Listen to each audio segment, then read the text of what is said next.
Hello everyone, welcome you all. आज का जो हमारा एमएससी का टॉपिक है वो है ऑर्गेनो मैग्नीशियम रिएजेंट। हम बात कर रहे थे ऑर्गेनोमेटेलिक कंपाउंड्स की, जिसके अंदर हमने इनका इंट्रोडक्शन, क्लासिफिकेशन, प्रॉपर्टीज और एप्लीकेशन, इन चारों पॉइंट को डिस्कस किया था।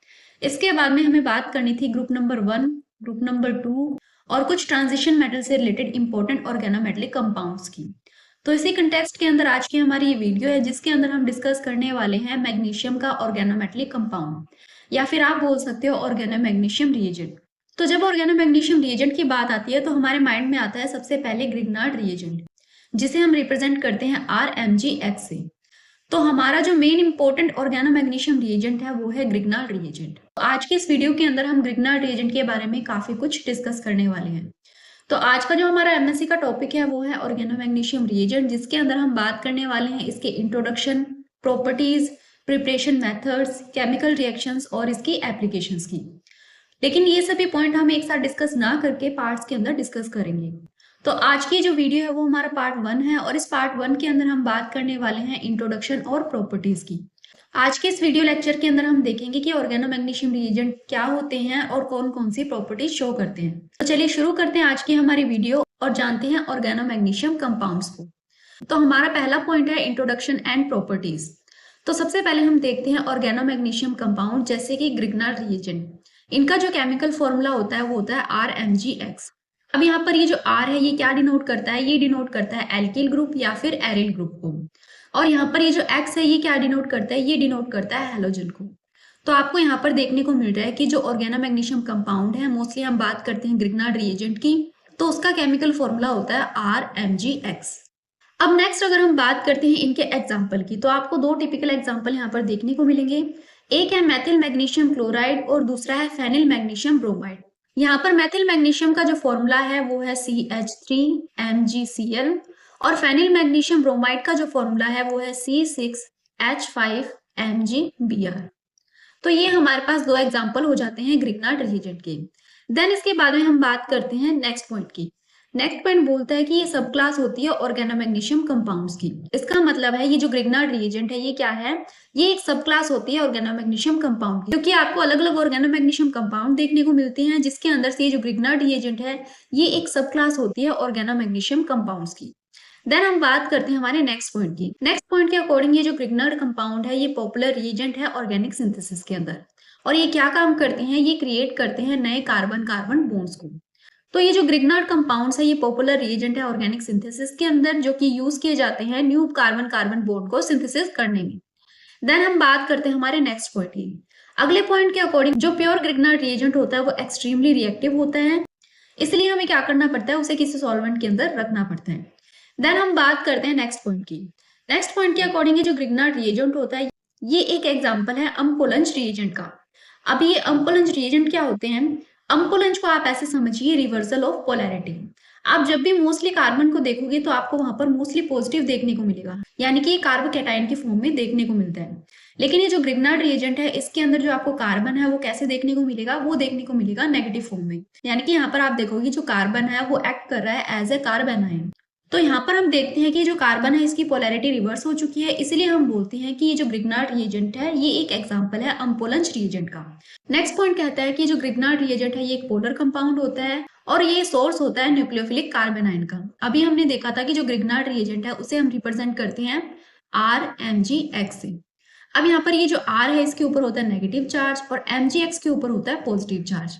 अब यहाँ पर आपको जब R के ऊपर नेगेटिव चार्ज देखने को मिल रहा है, इसका मतलब क्या है? ये एक न्यूक्लियोफाइल है और एक्ट कर रहा है एज ए कार्बन आयन, इसलिए हम बोलते हैं ये सोर्स है किसका? न्यूक्लियोफिलिक कार्बन आयंस का। देन हम बात करते हैं कि ये एक पोलर कंपाउंड है। पोलर कंपाउंड होने का मतलब है यहाँ पर आपको दो पोल देखने को मिल रहे हैं, एक है पॉजिटिव पोल और दूसरा है नेगेटिव पोल।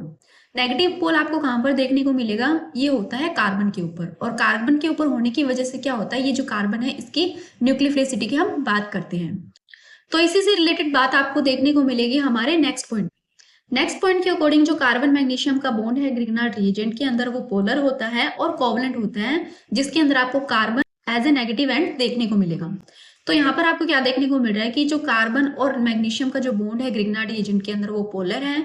ये ऑब्वियसली हमें यहाँ पर दिख रहा है क्योंकि यहाँ पर आपको एक एंड की तरफ नेगेटिव और दूसरे एंड की तरफ पॉजिटिव देखने को मिल रहा है। लेकिन ये जो कार्बन और मैग्नीशियम के बीच का जो बॉन्ड है वो कैसा होता है, वो कोवलेंट नेचर का होता है। यानी कि हम इस बॉन्ड को बोल सकते हैं कि ये हाईली पोलर कोवलेंट बॉन्ड है। ये हाईली पोलर कोवलेंट बॉन्ड है। देन इसके बाद में बात करते हैं मैग्नीशियम और हैलोजन के बॉन्ड की।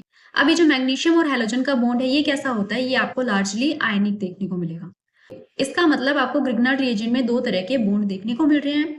एक है आयनिक बॉन्ड जो कि आपको देखने को मिलेगा मैग्नीशियम और हैलोजन के बीच में, और दूसरा आपको देखने को मिलेगा हाईली पोलर कोवलेंट बॉन्ड जो कि होगा कार्बन और मैग्नीशियम के बीच में। देन हम बात करते हैं कि ये जो ग्रिग्नार्ड रिएजेंट होता है इसे नॉर्मली हैंडल किया जाता है as a solution in solvent. हमने अभी देखा था कि जो ग्रिग्नार्ड रिएजेंट होता है वो काफी रिएक्टिव होता है, इसलिए क्या करना पड़ता है, इसको सॉल्वेंट के अंदर डिसॉल्व करके रखना पड़ता है। तो यहाँ पर हम कौन से सॉल्वेंट यूज कर सकते हैं, वो हो सकते हैं डाइथाइल ईथर या फिर टेट्राहाइड्रोफ्यूरिन। तो इन सॉल्वेंट्स के अंदर हम ग्रिग्नार्ड रिएजेंट को रख सकते हैं और इस तरीके की सॉल्यूशन के अंदर ये जो ग्रिग्नार्ड रिएजेंट है वो स्टेबल होता है। देन हम बात करते हैं हमारे नेक्स्ट पॉइंट की। नेक्स्ट पॉइंट के अकॉर्डिंग बोला गया है कि जो ग्रिग्नार्ड रिएजेंट है उसे हम यूजुअली फॉर्मुलेट करते हैं एज अ RMgX।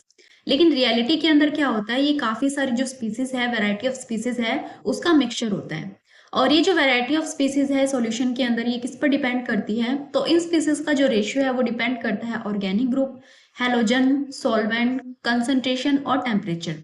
ये सभी कुछ फैक्टर्स है जिसके ऊपर ये जो डिफरेंट स्पीसीज है उनका रेशियो सॉल्यूशन के अंदर डिपेंड करता है। तो अब हम देखते हैं कि ये जो RMgX जो कि ग्रिग्नार्ड रिएजेंट होता है ये कौन कौन से स्पीसीज के अंदर एग्जिस्ट कर सकता है। तो हमने यहाँ पर बात की थी दो तरीके के सॉल्वेंट की, एक है डाइथाइल ईथर और दूसरा है टेट्राहाइड्रोफ्यूरिन। तो अभी हम देखते हैं इन दोनों के अंदर ये जो RMgX है ये कैसे बिहेव करता है। तो चलिए देखते हैं हमारा नेक्स्ट पॉइंट। नेक्स्ट पॉइंट के अंदर बोला गया है कि जो ऑर्गेनो मैग्नीशियम क्लोराइड होता है अगर हम इसे डाइथाइल ईथर के अंदर रखते हैं तो ये कुछ इस तरीके की स्ट्रक्चर के अंदर आपको देखने को मिलेगा। ये वाली जो स्पीसीज है वो काफी प्रीडोमिनेंट होती है। यहाँ पर आपको जो सॉल्वेंट और ग्रिग्नार्ड रिएजेंट के बीच में जो डिग्री ऑफ डिसोसिएशन देखने को मिलता है वो वेरी करता है इस हैलाइड के ऊपर।